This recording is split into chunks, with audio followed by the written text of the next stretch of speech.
예, 은혜로운 찬양을 해주신 우리 한나 여성교 회원들에게 큰 격려의 박수 부탁드립니다. 하나님 우리 아버지와 우리 주 예수 그리스도로부터 오는 은혜와 평강이 오늘 주일 공동 예배 참석하신 우리 발복교회 교우들에게 함께 있기를 바랍니다. 오늘은 교회력으로 새로운 마태해가 시작되는 대림절 첫째 주일입니다. 대강절이라고도 불리우는 이 대림절은 앞으로 이제 4주 동안 계속되는데요. 이 대림절 기간 동안에 우리는 3가지 방법으로 주님의 오심을 기억합니다. 첫 번째는 과거의 사건으로 2000년 전에 베들레헴에 아기 예수로 오신 주님을 우리가 기억합니다. 두 번째는 지금 현재로 말씀과 성례전으로 우리 안에서 은총을 베푸시고 계시는 주님을 기억하죠. 그리고 마지막 3번째로는 미래 사건으로 세상 끝날 때 영광의 심판의 주로 오시는 주님을 우리가 기대하고 있는 겁니다. 이처럼 대림절은 육신으로 이 세상에 오신 주님을 축하하기 위한 준비뿐만 아니라 지금도 우리와 함께 계시며 미래의 세상을 심판하시기에 오실 주님을 기다리는 교회력의 절기인 겁니다. 그래서 대림절의 제단보는 이제 바로 왕을 상징하는 색깔인 자주색이 되는 거죠. 저는 이런 의미가 있는 이 대림절 첫째 주일에 마태복음 21장 1절부터 이제 11절까지의 말씀으로 성도 여러분들과 함께 성탄절에 오실 주님을 준비하려고 하는 겁니다. 성도 여러분, 지난 9월 8일 영국의 여왕이었던 엘리자베스 2세가 소천을 했습니다. 해서 이제 그동안 황태자 신분이었던 찰스 황태자가 영국의 새로운 왕인 이제 찰스 3세가 되었습니다. 물론 영국뿐만 아니라 스웨덴 그리고 스페인에도 왕은 있지만 사실 이들 나라 모두는 입헌군주제로서 왕에게는 그 어떤 절대적인 국가 권력은 없으며 대부분의 경우에는 이제 국민들의 대표인 의회가 사실상의 국가 권한을 갖고 있죠. 그럼에도 세계의 모든 선진 국가들이 이 민주주의를 기본으로 하는 이 공화정 정치 체제를 갖는 이 현대에 이 왕이라는 제도는 우리 현대인들에게는 조금은 낯선 그런 개념인 것 같습니다. 그러나 사실 몇 세기 전만 해도 이 왕이라는 정치 체제는 우리 인간 역사에서 그리 낯선 제도가 아니었습니다. 특별히 대부분의 고대 국가의 경우에는 모든 국가 권력이 이 왕 한 사람에게 집중되어 있는 강력한 이 왕권 제도를 기반으로 하는 정치 제도가 일반적이었습니다. 그럼에도 이런 고대 국가들 가운데서도 이스라엘은 조금은 특별한 자신들만의 역사를 가지고 있는 겁니다. 사실 원래 이스라엘에는 인간 왕이 없었습니다. 왜냐하면 이스라엘에는 이집트로부터 그들을 탈출시켜 주신 여호와 하나님이 바로 이스라엘의 왕이셨기 때문이죠. 하지만 하나님께서 선물로 주신 가나안 땅에 정착한 이스라엘은 이 주변 강대국과는 달리 인간 왕이 없고 따라서 왕의 정규 군인들도 없어서 주변 강대국으로부터 계속 이 군사적 위협을 받자 이스라엘 백성들도 주변 국가들처럼 이제 인간이 왕이 되는 제도를 하나님께 요구합니다. 물론 당시 이스라엘의 마지막 사사이자 예언자였던 사무엘은 이스라엘 백성들에게 만일 너희들에게 인간 왕이 생기면 이러이러한 나쁜 점들이 생기겠다라고 설명해 주었지만 사무엘은 백성들의 요구까지는 꺾을 수 없었습니다. 이 과정이 사무엘상 8장에 아주 자세하게 기록되어 있죠. 아무튼 이런 진통 속에서 베냐민 지파 출신의 사울이 이스라엘의 초대 왕이 됩니다. 하지만 사울 왕은 이내 초심을 잃고 하나님께서는 사무엘로 하여금 유다 지파의 다윗을 이스라엘의 두 번째 왕으로 기름을 부으십니다. 하지만 다윗 왕가도 그의 아들인 솔로몬 사후에 그만 나라가 북이스라엘과 남유다 왕국으로 두 쪽이 나버린 겁니다. 그리고 북이스라엘은 아스리아에게, 그리고 남유다는 바벨론에게 차례로 멸망당합니다. 영원할 것 같은 다윗 왕가의 계보도 끝장이 나버린 거죠. 하지만 바벨론 지배하에서도 남유다 백성들은 사무엘 하 7장에 기록된 너의 집과 너의 나라가 하나님 앞에서 영원히 보존되고 다윗 왕조가 영원히 견고하리라 라는 하나님의 약속을 굳게 믿었습니다. 바로 메시아 사상이 싹튼 겁니다. 그리고 이런 메시아 사상, 즉 다윗 왕조의 한 인물이 찬란했던 옛 이스라엘의 왕조를 다시 일으키고 남유다 민족을 열방의 큰 왕국으로 만들 것이라는 소망이 유다 민족의 희망이 된 거죠. 또한 많은 구약시대의 예언자들도 이 다윗의 혈통에서 새로운 왕이 나올 것을 예언했던 겁니다. 더욱이 로마 제국이라는 강력한 외국 군대가 유다 민족을 억압하고 있는 현실에서는 이 메시아 사상은 남유다 백성들의 마지막 소망이며 민족적이며 국가적인 버팀목이 되었던 겁니다. 이런 역사적인 배경, 그리고 예언자들의 예언을 성취하기 위해 예수님께서는 오늘 새로운 이스라엘의 왕의 자격으로 예루살렘에 입성하고 계시는 겁니다. 하지만 예수님께서는 이스라엘의 주변 왕들이 이 군사적인 행렬을 할 때 권력과 힘의 상징인 이 말을 타는 것과는 달리 이사야와 스가랴의 예언대로 나귀 새끼를 타고 입성하시는 겁니다. 사실 이런 전통은 바로 이스라엘에서 왕의 책무 또는 왕의 의무가 무엇인지를 우리에게 잘 나타내주고 있는 겁니다. 즉 이스라엘에게 왕의 의무란 주변 강대국가의 왕과는 달리 왕 자신도 하나님의 율법을 반드시 지켜야 하며 이 율법에 따라 나라를 통치해야 하는 그저 하나님의 종일 뿐이다라는 거죠.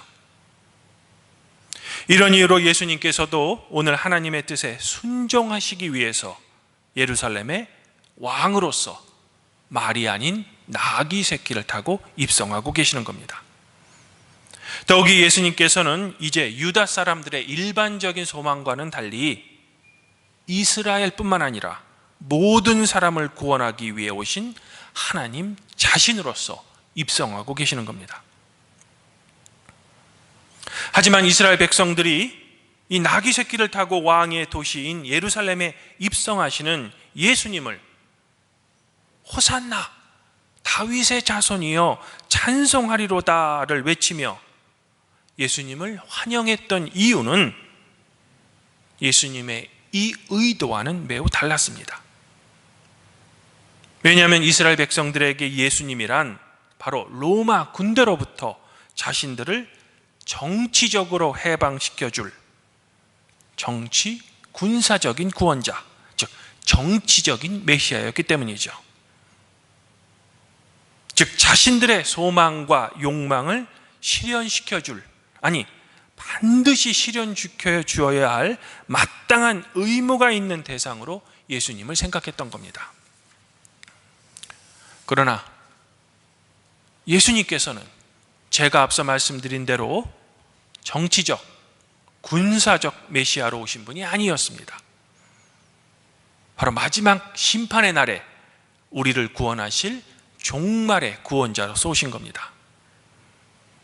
하지만 예수님을 정치적 메시아로 생각하고 또 자신들 마음대로 규정한 이스라엘 백성들은 이 예수님이 예루살렘에 입성하신 후에 자신들의 소망대로 행동하지 않으시자 예수님께 실망해서 빌라도의 심판장에서 예수님을 십자가에 못 박아라 라고 외쳐버린 겁니다.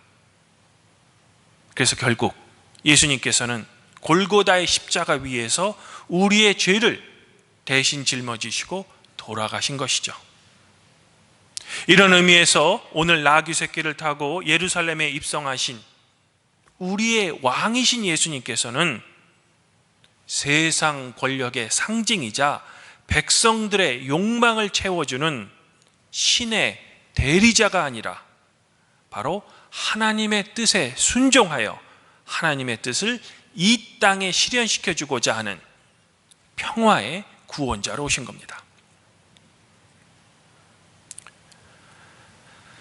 사랑하는 성도 여러분, 저는 가끔 오늘 말씀 속에서 예수님을 그렇게나 환영했던 이 백성들이 예수님을 곧 배신하고 또한 십자가에 못 박을 것을 이 빌라도에게 외치는 장면을 성경에서 읽을 때마다 아니 세상에 이런 변덕스러운 백성들이 또 어디 있을까 하는 생각을 종종 합니다. 하지만 솔직히 고백하건대 이런 변덕스러운 백성들은 사실 성경에만 등장하는 인물들이 아닙니다. 바로 예수님을 나의 주님이라고 고백하는 우리 그리스도인들 또한 이런 행동을 할 때가 아주 많다는 겁니다. 우리는 예수님을 나의 주님 또는 나의 그리스도다라고 고백하죠. 즉 마지막 날에 나를 구원해 주실 종말의 구원자로 우리는 예수님을 믿는 겁니다. 하지만 정작 우리는 우리의 일상의 삶에서는 예수님을 종말의 구원자가 아닌 나의 욕망 그리고 나의 소원을 들어주실, 아니 반드시 나의 욕망과 소원을 들어주어야 하는 믿음의 대상으로 예수님을 전락시켜 버린다는 겁니다. 즉 예수님을 우리의 왕이다 라고 우리의 입술로는 고백하지만 현실에서는 예수 그리스도가 나의 왕이 아니라 바로 돈과 권력을 나의 왕으로 모시고 예수님을 그저 나의 성공을 위한 수단 정도로 생각하는 경우가 많다는 겁니다. 그러나 결코 예수님께서는 나의 욕망과 나의 욕구를 채워주신 분이 아니십니다. 또한 성삼위 하나님도 나만을 위한 하나님이 아니죠. 어쩌면 우리는 어거스틴이나 루터의 말처럼 두 왕국에 살고 있는지도 모르겠습니다. 즉 우리는 현실 세계에서는 한 국가에 살고 있지만 또한 하나님의 통치가 이루어지는 하나님 나라에도 동시에 살고 있는 겁니다. 물론 우리가 하나님 나라에 산다고 해서 우리의 현실 세계인 정치도 무시하고 행정도 무시하고 법을 어기며 살 수는 없습니다. 오히려 하나님 나라의 백성으로서 법을 더 잘 지켜야만 합니다. 그것이 예수님께서 말씀하신 세상의 빛과 소금의 역할을 감당해내야 한 일일 겁니다. 하지만 그럼에도 우리 그리스도인들은 우리가 세상을 바라보는 관점, 즉 세계관이나 가치관만큼은 달라야죠. 이것을 사도 바울이 우리 그리스도인들은 눈에 보이는 것이 아니라 눈에 보이지 않는 것을 소망하며 삽니다 라고 선포했던 겁니다. 그러면 우리의 왕이신 예수 그리스도가 통치하는 그 하나님 나라는 과연 어떤 나라일까? 또한 우리는 그 하나님의 백성으로서 이 현실 세계에서 도대체 어떤 삶의 태도로 살아가야 할까? 아마 그것은 나귀 새끼를 타고 예루살렘에 입성하신 예수님의 겸손하신 그 태도로부터 우리는 어느 정도 유추할 수 있을 겁니다. 주님 안에서 한 형제자매인 팔복교회 성도 여러분, 저는 지난 월요일부터 화요일까지 저희 교단 교육분과위원회에서 주최하는 목회자 연장 교육에 참여했었습니다. 건강한 목회 현장을 탐방하고 또한 하나님의 비전을 나누는 의미에서 이제 대천에 있는 대천 중앙감리교회를 견학하고 왔습니다. 이 교회는 우리 교회 소속 목사인 박일영 목사의 동생인 박세영 목사가 담임하는 교회로서 성도의 수는 약 2,000명 정도라고 합니다. 그리고 정말로 많은 사역을 감당하고 있는 아주 건강한 교회였습니다. 여러 가지 많은 점을 현장에서 배울 수 있었는데, 그래도 저의 기억에 가장 남는 것은 하나님 사랑을 구체적으로 과연 어떻게 나타낼 수 있을까라는 질문에 대해 담임 목사는 바로 이웃사랑이다 라고 답변했습니다. 그것이 제 머릿속에 남습니다. 즉 우리의 왕이신 예수님께서 성도 여러분들에게 명령하신 이중계명인 하나님 사랑과 이웃 사랑은 결국 우리가 우리의 이웃을 얼마만큼 사랑하느냐로 할 수 있다는 거죠. 이제 성탄절에 오시는 예수님은 가장 낮은 곳인 마국간의 구유에서 탄생하셨습니다. 그리고 왕이신 예수님은 일평생 동안 당시 세상의 정치 지도자들이나 권력자들과 함께 지내신 것이 아니라 그분의 도움이 간절히 필요한 죄인들, 불쌍한 사람들, 그리고 소외된 사람들과 늘 함께 지내셨습니다. 세상을 향한 하나님 사랑을 바로 이웃 사랑으로 몸소 실천하신 것이죠. 그러므로 이런 예수님을 우리의 왕으로 모시는 우리 그리스도인들도 결국 이웃 사랑으로 그 하나님 사랑을 구체적으로 실천해내야 할 겁니다. 이런 의미에서 이제 다가오는 2023년도에도 저는 우리 교회가 위치한 이 상갈동 지역 내에 도움이 필요한 이웃들을 돕는 사회사업을 좀 늘려갈 생각입니다. 물론 그 과정에는 성도들의 공감과 협조가 반드시 있어야겠죠. 이것이 예수님을 왕으로 모시고 그분이 통치하는 하나님 나라의 백성으로서 우리가 살아가는 우리의 삶의 태도가 될 겁니다. 아무쪼록 우리 팔복교회 성도 여러분들은 예수님을 여러분들의 욕망과 여러분들의 욕구를 채워주는 이 세상의 왕이 아니라 세상을 구원하기 위한 하나님의 뜻을 이 땅에 이루기를 원하는 예수 그리스도로 믿으시기를 저는 소망해 보고 싶습니다. 더불어 우리의 욕망보다는 하나님의 뜻이 무엇인지를 먼저 간구하고 이 땅의 모든 사람들에게 일용할 양식이 임하기를 간구하는 진정한 하나님의 백성이 되시기를 더불어 소망해 보고 싶습니다. 바라기는 새로운 마태해가 시작되는 이 대림절 첫째 주일에 여러분들의 눈에 보이는 것이 아니라 눈에 보이지 않는 그 하나님 나라를 소망하며 하나님의 뜻대로 살기를 결심하는 우리 팔복교회 모든 성도 여러분들 자신과 여러분들의 가정 위에 놀라운 하나님의 통치와 그분의 은총이 항상 충만하기를 성부와 성령과 함께 지금도 우리를 다스리시는 성자 우리 주 예수 그리스도 이름으로 간절히 축원드립니다. 그리하면 모든 지각에 뛰어나신 하나님의 평강이 그리스도 예수 안에서 성도 여러분들의 마음과 생각을 지켜주실 것입니다.